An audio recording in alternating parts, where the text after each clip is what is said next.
কৃতজ্ঞতা। আমি বিশ্ব জাকির মঞ্জিলের একজন মুরিদান। আমি সময়ের স্বল্পতার কারণে, বিভিন্ন ব্যস্ততার কারণে আমি আসলে নিয়মিত ওইভাবে যেতে পারি না বা অংশগ্রহণ করতে পারি না। তো যাই হোক, আমাদের জাকির মঞ্জিলের ভাইরা এখানে এসেছেন। আপনারা এখানে এসেছেন মুফতি মাওলানা মোহাম্মদ জহিরুল ইসলাম ফরিদি, আন্তর্জাতিক খ্যাতিসম্পন্ন বক্তা এবং আমাদের বিশ্ব জাকির মঞ্জিলের দরবার শরীফের সে একজন খাদেম, সম্মানিত খাদেম। আর এখানে এসেছেন মুফতি মাওলানা মাসুদুর রহমান হামিদি, উনিও বিশ্ব জাকির মঞ্জিলের একজন খাদেম। আর এখানে উপস্থিত আছেন মাওলানা মনিরুজ্জামান জিহাদি, বিশ্ব জাকির মঞ্জিলের ওনারা সবসময় খেদমত করে থাকেন, আমাদের সাথে অনেক ঊর্ধ্বের লোক। ওনারা যেভাবে কথা বলতে পারবেন আমি কিন্তু সেইভাবে কথা বলতে পারবো না। আমি একটা কথা বলতে চাই, ওনাদের সম্মান, ওনাদের আদর্শ, ওনাদেরকে আল্লাহ পাক যা দিয়েছেন এটা আল্লাহর কাছে লাখ লাখ শুকরিয়া। এবং আমরা ওনাদেরকে যদি ফলো করি, ওনাদের কথাগুলো যদি আন্তরিকতার সাথে আমল করি, তাহলে আমাদের লাভ হবে। নাহলে দূর দূরান্তের থেকে আমরা কষ্ট করে আসছি, আমরা যদি শুনলাম বাড়িতে চলে গেলাম, এই মূল্যবান কথাগুলি আমরা আমল না করি, তাহলে কিন্তু আমাদের এখানে এসে কষ্ট করে কোনো লাভ আছে বলে আমি মনে করি না। মানুষের বিবেক হলো সর্বশ্রেষ্ঠ আদালত। আমরা সর্বশ্রেষ্ঠ আদালত, এই আদালতের মাপকাঠি দিয়ে আমরা যদি চলি, কোরআন এবং সুন্নাহর আলোকে যদি আমরা চলি এবং বিশ্ব জাকির মঞ্জিলের কথা মাইনে যদি আমরা চলি, অবশ্যই আমরা বিপদগামী হব না। আমাদের দয়ালপীর দস্তকে আরবে কামিল মুর্শিদে মোকাম্মেল মোজাদ্দেদ জামানের হযরত মাওলানা শাহ শরীফ ফরিদপুর রহমাতুল্লাহ সাহেবের নিজের হাতে, ওনার হাতে স্পর্শ আমার গায়ে আছে। কাজেই আল্লাহর অশেষ রহমত, আমি নিজে ধন্য বলে মনে করি।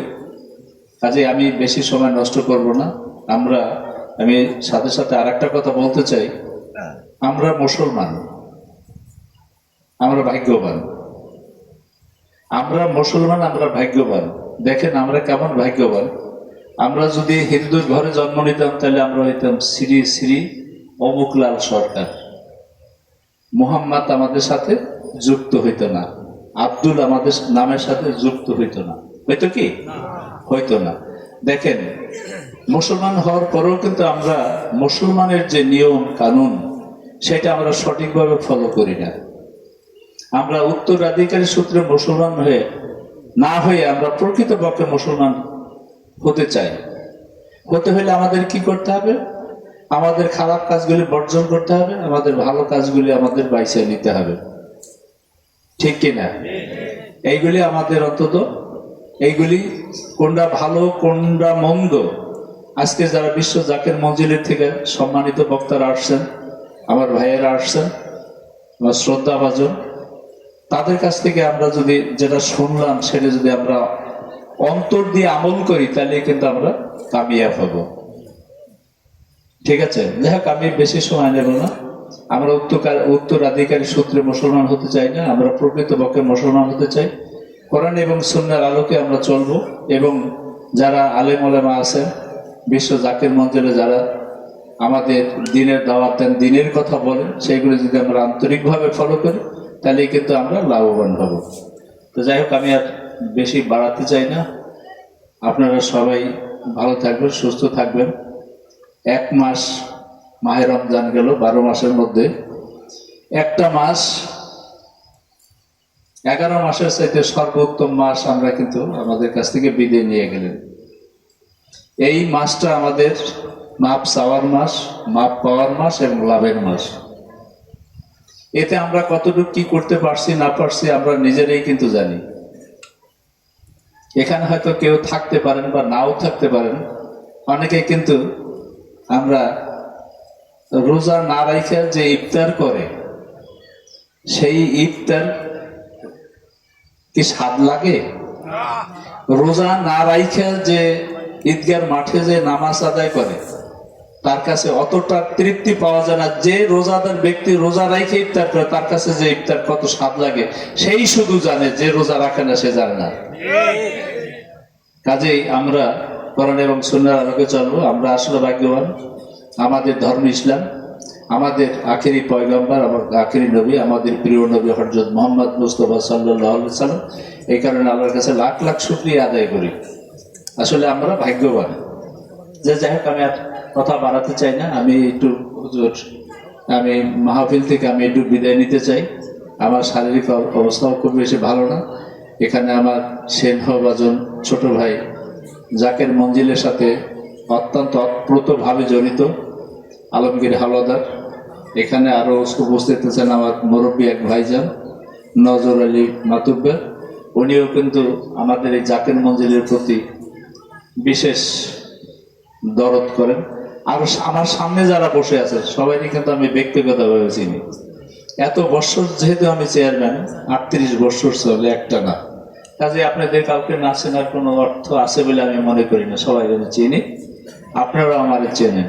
কিন্তু যাই হোক, আপনাদের সুস্বাস্থ্য এবং আজকের আশার সার্থকতা যাতে হয় সেই আশাবাদ ব্যক্ত করে আমি আমার বক্তব্য এখানেই আমি শেষ করতে চাই। আপনারা সবাই ভালো থাকবেন, সুন্দর থাকবেন। আমি বিদায় নেব। আমি ভাইজান ওনারা আসছেন, ওনাদেরও খেদমত করার সুযোগ পেলে আজকে আমার ওখানে একটা মিটিং ছিল, সেখানে আমার ছোট ভাই আলমগীরের বক্তব্য রাখা লাগছে। এটা হলো উপজেলা, আসন্ন উপজেলা নির্বাচন। এই নির্বাচনে উপলক্ষে একটা মিটিং আসছে, মাদারীপুর নেতারা আসছিলেন। এই কারণে আমার আসতে একটু দেরি হলো, নাহলে আমি অনেক আগে এসে আমি বেশি সময় বসে থাকতাম আর আমার ভাইজানরা যারা আসছেন তাদের কথা শুনতাম। তা যাই হোক, আমি সময় নষ্ট করতে চাই না। আর আপনারা মন্ত্রী মহোদয়ের ছেলে আসিফ খান লন্ডন থেকে ব্যারিস্টারি কমপ্লিট করে আসছেন, উপজেলার প্রার্থী হয়েছেন।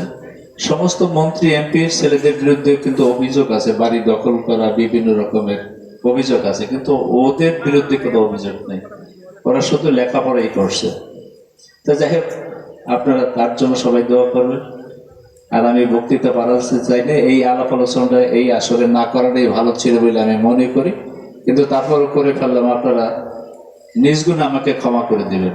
আপনারা সবাই ভালো থাকবেন, আপনাদের সুস্বাস্থ্য কামনা করে আমি আমার বক্তব্য শেষ করছি। আপনারা আমার ভাই আসছেন, সম্মানিত অতিথি জাকের মঞ্জিলের, ওনার কথা আপনারা শুনবেন এবং বাড়ি থেকেই আমল করবেন, এই আশাবাদ ব্যক্ত করে আমি বক্তব্য শেষ করছি। আপনারা ভালো থাকবেন। আসসালামু আলাইকুম ওয়া রাহমাতুল্লাহি ওয়া বারাকাতুহু। ধন্যবাদ সম্মানিত প্রধান অতিথি, অত্যন্ত সুন্দর কথা বলেছেন। আল্লাহ তাআলা হায়াতের মধ্যে বরকত দান করুন। ইউনিয়নের